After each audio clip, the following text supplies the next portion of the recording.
Vénus vient tout juste d'entrer en Bélier et c'est pas juste un transit d'amour classique. Laisse-moi t'expliquer pourquoi c'est important. En ce moment, en Bélier, il y a déjà la fameuse conjonction Saturne-Neptune.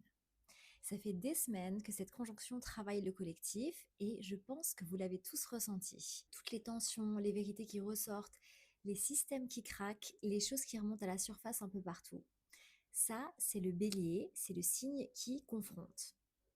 Tout ce qui doit être vu finit par être vu. Et Vénus vient de mettre les pieds en plein là-dedans. Pourquoi c'est important? Parce que Vénus, c'est la première planète personnelle qui traverse cette conjonction. Ça veut dire que toute cette énergie qui brassait en arrière-plan jusque-là, dans l'abstrait et dans le collectif, elle commence maintenant à venir toucher ta vie personnelle, concrètement. Tes relations, ton rapport à l'argent, ce que tu penses mériter et ce que tu veux vraiment. Et Vénus en bélier, c'est du désir brut. Là, on sort de semaines en poisson, donc de flou, de brouillard émotionnel, de Mercure rétrograde, qui n'est pas terminé, et du portail des éclipses. On était dans l'eau, sous l'eau. Et là, Vénus en bélier, elle commence à te sortir de l'eau. Elle vient te dire, ok, c'est fini le flou, qu'est-ce que tu veux vraiment? Et ce qui est intéressant, c'est qu'elle rencontre Saturne et Neptune en même temps. Saturne, c'est la structure, la discipline et la rigueur. Saturne regarde tes fondations et te demande est-ce que c'est solide? Est-ce que tes relations te ressemblent encore? Est-ce que ta relation à l'argent est basée sur ta vraie valeur ou sur une vieille croyance? Et puis on a Neptune de l'autre côté, c'est les rêves, l'intuition, la vision plus large.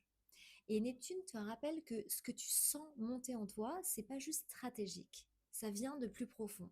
Le truc qui tourne en boucle dans la tête depuis un moment, c'est pas juste une envie, c'est un véritable appel. Donc Vénus en bélier, avec Saturne et Neptune, c'est le moment d'être honnête. Et surtout avec toi-même.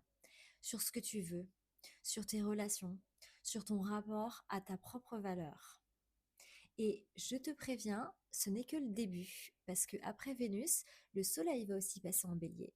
Et ensuite, Mars va passer en bélier en avril. Et Mars, c'est le dieu de la guerre qui rentre chez lui en bélier. Donc là, ça va vraiment devenir explosif. Vénus, c'est l'ouverture en douceur, c'est l'avant-goût. Donc profite de cette fenêtre pour te clarifier avant que l'intensité monte. La seule chose que tu dois faire en ce moment, c'est faire ce que ton cœur a envie de faire exactement au moment où il a envie. Et l'attention, tu géreras après.